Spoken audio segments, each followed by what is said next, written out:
1996 წლში გოეთეს ინსტიტუტის დახმარებით გავაკეთე დიდი გამოფენა გრიგოლ რობაქიძეზე, რომელიც იყო მცდელობა გარკვეულწილად გრიგოლ რობაქიძის ბიოგრაფიის რეალური მოყოლისა და მისი ბიოგრაფიის აღდგენის, მოიხსენება ძალიან ბევრი ლეგენდები არსებობდა გრიგოლ რობაქიძესთან დაკავშირებით, ძალიან ბევრი ზღაპრებით გაჯერებული.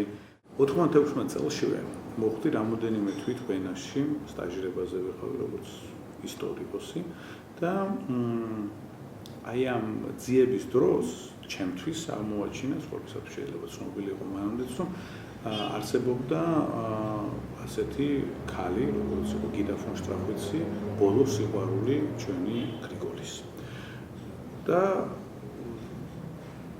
ვიფიქრე, რომ შესაძლებელი ეს ქალი ცოცხალი იყოს და ვიცოდი, რომ ვენელი იყო.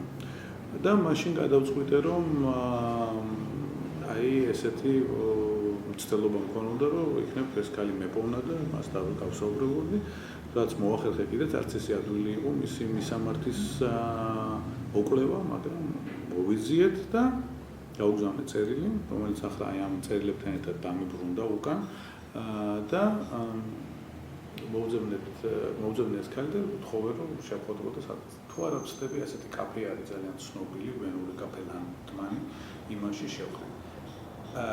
ქალი, რომელიც სადაც 70 წელს იყო მიღწეული, ეთხოვოდა, რომ ეს იყო ნამდვილად ძალიან შთამბეჭდავი ქალი ახალგაზრდობაში, როდესაც გრიგოლ რობაქიძემ გაიცნო, ძალიან ისეთი ცოცხალი ქალი იყო, ძალიან საინტერესო.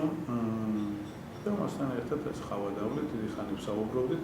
ეს პლაკატიც გადავეცი ამ გამოფენისა, რომელზეც გამოსახული იყო ორჯერ გრიგოლ რობაქიძე, ერთი ახალგაზრდობაში, თავისი ესეთი ქუდით, რომელიც ჩარლი ჩაპლინის გვაგონებდა და შემდეგში უფრო ასაკიანი რობაქიძე და ამ გიდა ფონ შტრაფიცმა მითხრა, რომ რა კარგია, რომ მოხუცი გავიცანი ახალგაზრდობაში ჩარლი ჩაპლინით ყოფილაო. და დამპირდა მაშინ სხვათა შორის, რომ ისი ახალგაზრდობის იმდროინდელი პერიოდის სურათს მაჩუქებდა, როდესაც მას ჰქონდა გრიგოლ რობაქიძესთან ურთიერთობა. სამწუხაროდ მე ვეღარ შევხვდით და ამის გამო ეს სურათი დღემდე არ მაქვს, მაგრამ ახლა დამპირდა მისი და რომ ასეთ სურათს იპოვისა და გამოგონებთ და გვეცოდინება ვთქვათ, როგორ გამოიყურებოდა გიდა იმ დროს, როდესაც გაიცნო გრიგოლ რობაქიძესთან მასთან ჰქონდა ურთიერთობა. ეს მიმოწერა, რომელიც ჩვენ გვაქვს და მე ვფიქრობ, რომ ალბათ სწორედ ასეც იწყება ეს წერილები, არის პირველი წერილი არის დათარიღებული 15 აპრილი 1961 წლის.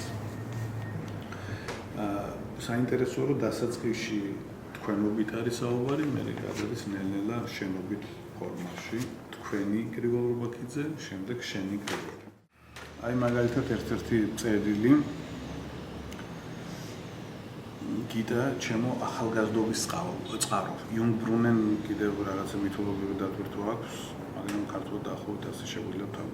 დუ, შენ, გუში, წინ, გუში, დღეს, შენ წერილს ველოდი. უშედეგოდ, ძალიან წუხარე ვარ, შეშფოთებული, მაგრამ ყველაფრის მიუხედავად შენთან ერთად ვარ, შენი გრიგოლი. ის ჩაი, თუმცა ჩაი გაუგზავნა ან ჩაუტანა, ის ჩაი თავდება. იმედი მაქვს, შენი წერილი ზეგ მაინც მოვა.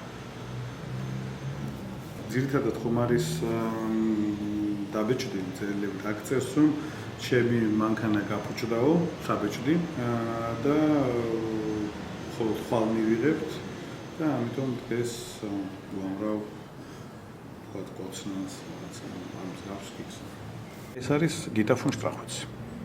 1968 წელს არის გადაღებული ეს სურათი, ანუ დიდი ხანი არ იყო გასული მას შემდეგ, რაც გრიგოლ რობაქიძე გარდაიცვალა და მასთან ურთიერთობა ჰქონდა. და მე მგონი აქაც ჩანს, რომ ძალიან საინტერესო ქალბატონი ბრძანდებოდა. გრიგოლ რობაქიძის არსებობს უფრო გვიანდელი ფოტოს, მაგრამ ერთ-ერთი გვიანდელი პერიოდის ფოტო, ახლად გვიანდელს ვერ დავარქვათ, მაგრამ აი ეს არის ძალიან ცნობილი სხვათა შორის ფოტო გრიგოლ რობაქიძისა, რომელიც გიდასათვის გაუგზავნია თავის დროზე. სულ ყველაზე ბოლო ფოტოს გაჩვენებთ, რომელიც გაზეთშია გამოქვეყნებული, ისი გარდაცვალების შემდეგ.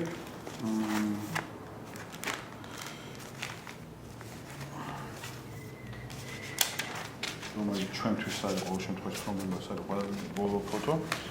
ეს არის თავისთავად ძალიან საინტერესო ეს სტატია მაგალითად გაზეთში, რომელიც იყო მე პირადად არ ვიცოდი, მიუხედავად იმისა, რომ ძალიან კარგად გონია, რომ მაშინ ბევრი ამ გამოვიკვლიო, მაგრამ არ ვიცოდი, რომ ისი გარდაცვალების შემდეგ ამ ციურიხის ვოხეში იყო ასეთი სტატია. აქ არის პატარა ნეკროლოგივით და შემდეგ მისივე სტატია არის, რომელსაც ქვია ქართველების სავიზიტო ბარათი. ძალიან საინტერესო არის. აი ეს სურათი ითვლება გრიგოლ ობაქიძის ბოლო ფოტოთ, რომელიც მან თვითონ გადააღებინა ატელიერში იყო და გადაიღო. ვამბობდი, რომ გიტა ქართულად წერდა თქო, აი ნახეთ. ეგ არის გიტას ხელი დაწერილი, უპასუხე და გავუგზავნე.